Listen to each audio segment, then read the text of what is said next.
Hello world, Dano here, stacking paper as always. And today we are reviewing probably the best book I've read this year. And that will be Roadside Picnic by Arkady and Boris Strugatsky. This is peak Soviet science fiction. Man, this book it kind of just gets better the more that I think about it. So I'll just try to set the scene here. So the premise of this book is that at some point in time, aliens came to Earth. They're gone as fast as they came. It's a very brief visit. But after they leave behind these zones. That within these zones, it's just a strange place. Physics acts different, and it's just strewn with all the refuse of their brief stay on Earth.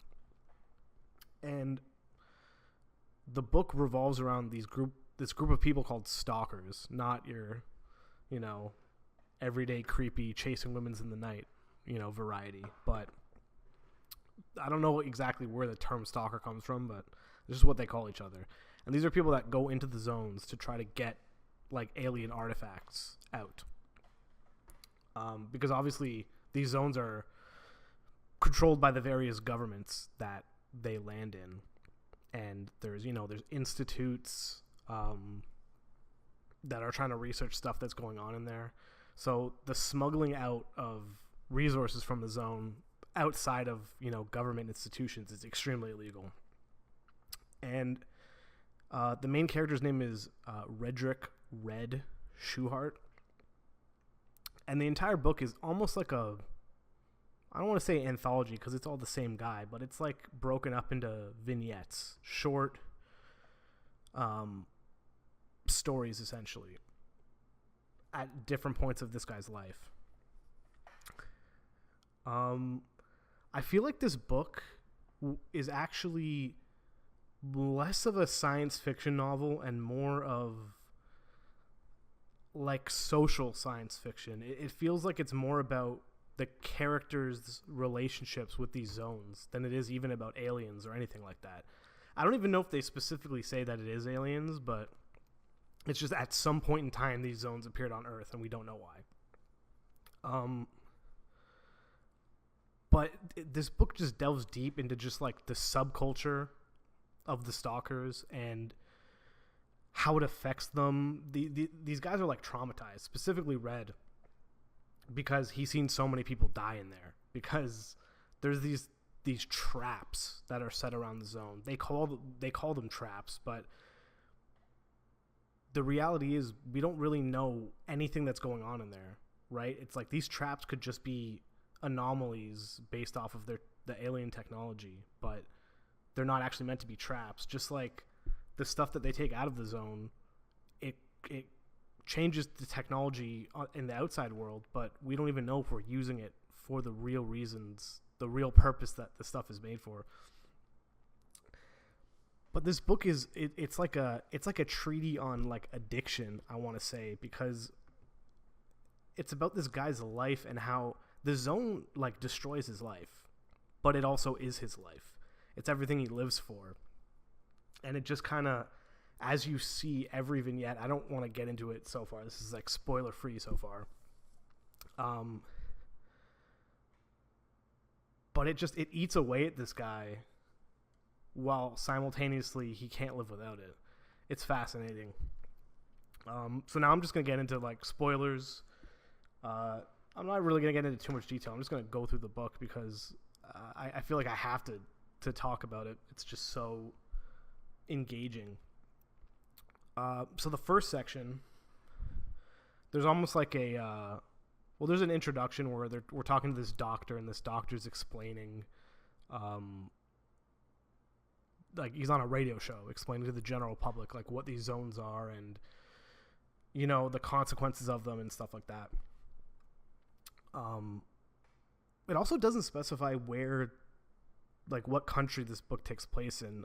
The main setting is called Harmont, which is an English name, but a lot of the characters are like, some are European, and because people come from all over the world to try to like risk it all and take some cool shit from these zones. So it's hard to tell exactly where it is, but so it starts off with that, just like a brief radio interview, just to set the stage. And the first section, you see Red, and he's working with this government institute that is in the zone around Harmont. So he actually has a legitimate job. He's not a stalker, but it alludes that he used to be, and this is kind of like he's going clean. You know, this is his good job, that it keeps him close to the zone, but it's not illegal. And he's working with a friend. The friend is like an actual doctor or lab technician. And he's frustrated by this thing called an empty. It's a piece of alien technology from the zone that is essentially two discs that are just floating beside each other with no real reason how they're like staying up or like not being affected by gravity. And in order to like cheer him up, Redrick goes, you know what, like, we'll go into the zone, like, I'll guide you because I used to be, you know, a stalker. And then initially going to the zone, you see how jittery he is and how clearly he's seen some shit. Like, he's like, this is like some PTSD type shit where he knows that anything can go wrong. Like, he does all these tests to try to like find the right route. You know, like he flicks some like metal and it'll like float differently in certain areas. And there's these things called bug traps where it's just, there's specific areas where gravity is like times 1,000. So if you walk into it, you just get fucking squashed. So you have to bounce around it. And their goal is they're trying to find another empty, but they call this a full empty. It doesn't get into too deep an explanation what it is. And they find it, but right before they get there, it's inside a room, and as soon as Redrick goes inside, he realizes, oh shit, he took like the correct route, but he did it off instinct. He didn't tell his buddy to take the same route that he did. And he realizes too late that, oh, this guy's going to step into a trap. And he looks at his buddy. He sees a brief flash, thinking, oh, he just got killed. But then his buddy's there, and he's like, hey, man, are you okay? Like, you're going to help me? And he's like, oh, shit, I must have just imagined that. So they get the empty out. They go back to this bar that's kind of like a meeting place for the stalkers, because the guy that runs the bar is like a underground dealer that he buys shit from the zone and then resells it.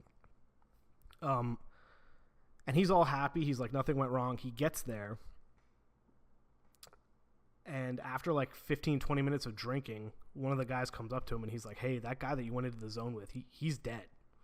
So his buddy, he did see something happen to him. He really did die. Redrick's super distraught. And he's kind of like freaking out. And then the bar gets raided by like cops. He uses like an alien grenade that he has called a Shrieker. It's like a sonic grenade, and just dips out. And then the end of this section, he meets up with his girlfriend, who tells him that she's pregnant. And it's like, okay, that's great. But then it kind of explains that people who are in close proximity to the zone, or who go into the zone often, their kids come out like mutated. They're like not even real humans. And he says, fuck it, we're keeping the baby no matter what. Then it goes to part 2. Part 2 is really disorienting the first time you read it, because it starts off and Redrick and this other stalker named Burbridge are lying face down inside the zone because there's a patrol, I guess, that had come while they were there. So it kind of just stops. Like the section starts off, you don't even really know what's going on. They're lying in a cemetery, and there's cops like looking around. Then Redrick looks up. He sees what looks like a dark image of a man just leaning on a tree. He doesn't know where this guy came from. He's got dead eyes, and you're like, okay. And the cops get freaked out, and they see him. They shoot at him. Nothing happens, and then they just drive away. And you're like, okay, that's strange. It's revealed that Burbridge, his legs just aren't working because he stepped into something called hell slime, which is just a product of the zone. And what it does is if you get it on your body, it just completely destroys the bones inside of your body. Like, it doesn't do anything to your skin on the outside. It somehow penetrates your skin and just dissolves your bones. It's brutal. So Redrick is dragging this guy out. He takes him to like, you know, an underground doctor. You know, it's all very espionage, like, you know, underworld shit. And it's revealed that Burbage is kind of like this high up stalker. They call him the Vulture. Another cool thing, all the stalkers have nicknames. Like they do a really good job of like explaining this subculture, and it's brilliant. So anyways, Redrick goes home. By the way, this is like 9 years in the future from the first part. 9 or maybe like 4 or 5, can't remember. And he goes home to his wife. He's like, "Ooh, where's the little monkey?" And you know, oh, he's talking about his kid. And you think that the monkey is like this cutesy term, but in reality, his daughter is kind of like a monkey. She's mutated. She has all black eyes, no whites in her eyes, and like long body hair that's just like really thin, light body hair that's all over her body. And you're like, oh shit, like it was true. This guy does have like, you know, radioactive reproductivity, I guess. And then after that, we see that whatever they took out of the zone, he had a deal with Burbage basically where they both get some cut of the stuff they sell. And he goes to like a hotel room and he sells, you know, some stuff. And then they ask him if he has any hell slime and that they'll pay like crazy amounts of money for it. Now, Redrick knows that they're probably just going to use it to make a massive weapon, like a weapon of mass destruction. And he refuses at first. But then as soon as he leaves the hotel room, he gets arrested. So clearly someone ratted on him and he was set up. What he ends up doing is he escapes from the guy that are arresting him, goes back home, finds a tiny portion of hell slime that he kept for himself because he realizes he's going to go to jail no matter what. They know where he lives. So he's going to sell this hell slime on the condition that the people that he sells it to gives all the proceeds to his wife and his kid so that when he's in jail, like they're going to be taken care of. So he gives himself up. He goes to jail. Part 3. This is the part that where I want to say I really, really started liking it. Because I did like the first 2 parts, but it is very disorienting. They don't really explain much. Which I do kind of like. And I find that is a product of a lot of older, particularly science fiction. They had a lot of respect for the intelligence of the reader, which I find is just kind of lacking in this day and age. Not just in science fiction, but just in general. Like, there's a lot of over-explaining by authors, a lot of exposition dumps that I'm just not a fan of it. It takes me out of it. Like, just do a good job of explaining shit low-key. And I think this book does a great job of it for the first 2 parts. It is still a little disorienting, but a lot of that is like, you know, translation too. This is originally written in Russian. But this is apparently a much better translation than the first one, so I found no problem understanding it. But the reason I say that, part 3, it completely switches perspective.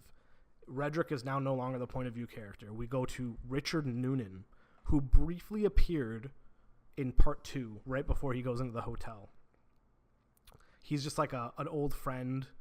He's kind of a businessman. He helps ferry, you know, technology and infrastructure that helps support the institution that's around the zone. And it's revealed that this guy's a double agent.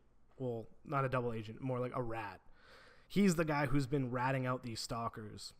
And he works for this, I guess, like pseudo-government organization.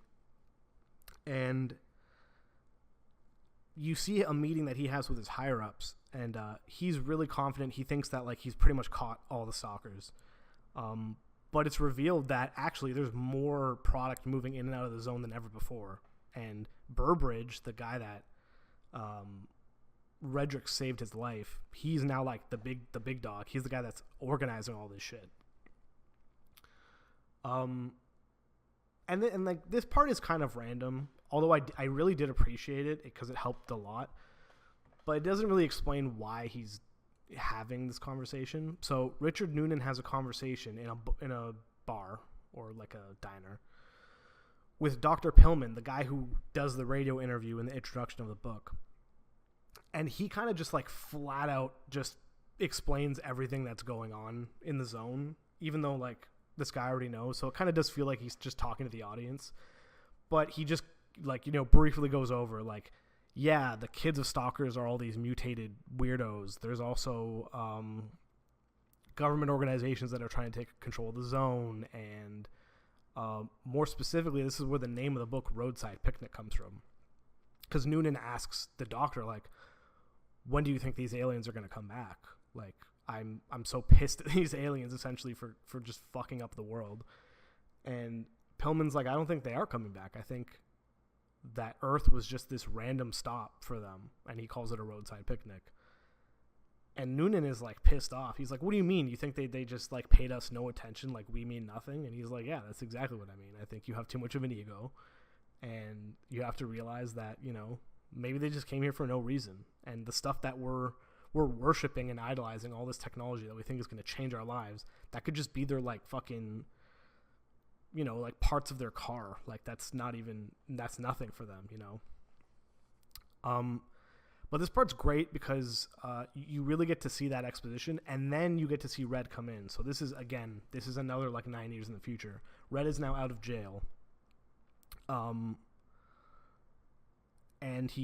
this guy Richard goes to go visit him to try to figure out, more information about the stuff that's coming in and out of the zone. He also kind of hits on Red's wife. He clearly, like, likes her, and that's a little weird. And Red at the time is meeting with Burbage, the guy that he saved that is now the Vulture, the big man. Burbage is trying to convince him to go back into the zone to do, like, a job for him. They don't explain that yet. That comes later. But also in the room is Redrick's dead father. But he's in the room alive, but not really. So earlier in the conversation with Noonan, the other phenomena that they explain that happens to the zone, well, two other phenomena. If anyone who lives near the zone moves somewhere else, just crazy shit starts happening around where they moved. Like, there'll be, like, 20 house fires, a bunch of people will die, a bunch of people will get sick, like, just literally, like, apocalyptic level stuff. So they've started making it so people actually, if you live near a zone, you have to stay there, because if you leave, you'll just fuck the world up. Very odd. But the other thing that's happening is there's a cemetery in the zone, the same cemetery that Redrick and Burbage were laying down in the second part. When Redrick saw a guy leaning on a tree there, that was a dead body. These dead bodies are coming out of the ground and returning to the homes that they used to live in. And now Redrick's father has returned to his home, and he's, like, drinking with his dead dad. It's so weird, but so cool. And they explain how, essentially what they're doing now is whenever this happens, they send in, like, a bunch of dudes to go in and take the body out. But Redrick fought the people that came to try to take his dad away. And he's like, no, I want to hang out with my dead dad. It is so bizarre. And I just did not see this coming in the book at all. But it just adds to, like, the absurdity. These zones they warp everything that's happening around them on not just a physical scale, but, like, just reality seems to just not be consistent here. Like, it's so weird and so cool. We get an update from Redrick's kid that they call the monkey. She's pretty much, like, almost lost all her humanity at this point and is actually just like a monkey. So I guess we find that, like, basically stalkers can't have kids because their kids just turn out to be abominations at first, and then they kind of just morph into full-on animals later on. It's really sad and weird. And then we get to the final part. Probably my favorite part of the book. Redrick decides to go into the zone one more time. One last job and I'm done type shit. And he takes with him, this is the thing that Burbage wants him to do. There's a myth that there's this golden sphere at the center of the zone, and that it's like a genie's lamp. It'll give you any wish. And Burbage sends his kid with him, one of his kids. He has multiple. Now, Redrick knows, and this is where we get into, like, some real, like, lore with the stalkers. So Burbage gives him a map. It's just a map of the zone of all the information they've gathered. So every time people go into the zone, it's highly likely that you're going to die. Like, there's a lot of shit that can go wrong, especially in the beginning when people first started going in there. People just died left, right, and center because they didn't know where all these various traps were. So these maps that these stalkers make are basically, whenever someone in there dies, that's just another place they know not to go. So even while they're going through the zone on this time, Redrick is kind of like teaching Arthur, because Arthur's like, he's kind of like this young kid who's like, yeah, I'm super excited. And Redrick's like, dude, you're an idiot. You don't realize, like, this is like life or death shit. Like, all these people here, they died so that we knew the right path to take. So don't fuck around. Redrick knows, and Burbridge knows, that in order to get to the sphere, someone needs to die. Because essentially there's like this invisible wall that they call the meat grinder, that if you walk through it, it fucks you up. So Burbridge sends his son with Redrick, knowing that he's like, he says, yeah, like, I don't need him. Like, I've got other sons. Like, you can kill this one.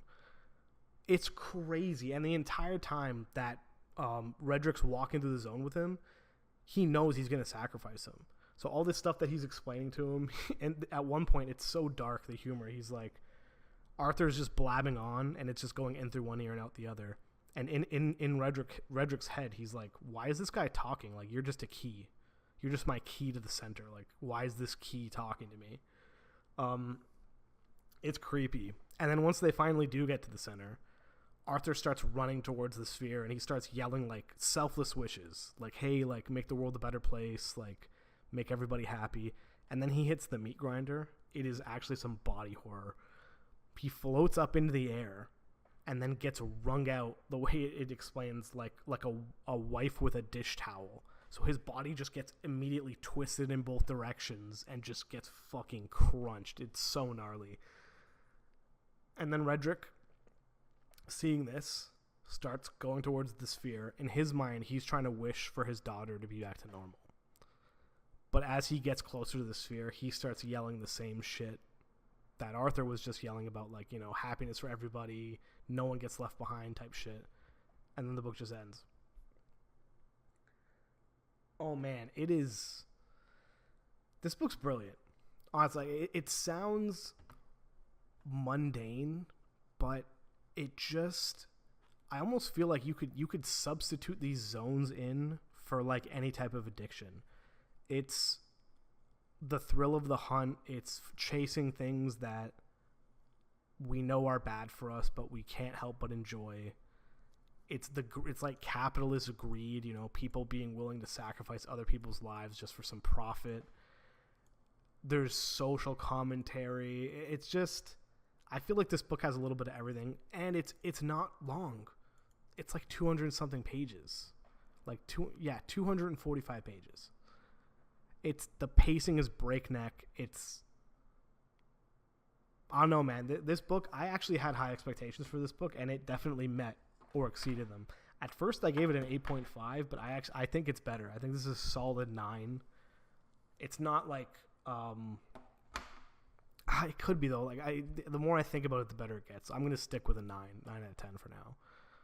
But yeah, I think a perfect book for people who want something intelligent that's not going to hold your hand, but also isn't, you know, space opera-y. Like, it's not Dune, it's not Star Wars, it's not any of those tropey science fiction epics. It is a unique story that I've never really seen this kind of story in science fiction before. I'm going to watch the movie. There's a movie made by Tarkovsky. Apparently it's very good, so now that I've read the book, I'm going to probably watch that movie, you know, today or tomorrow. But yeah, read this shit. This is top shelf science fiction, while also not even really being science fiction. I'm currently reading Blood Music. That's going to be next on the list. Very Michael Crichton-ish techno thriller. And I'm going to make a tier list video as well, because all the kids love tier lists. It's going to be a list of all the books I read before I started this channel. At least all the books I can remember.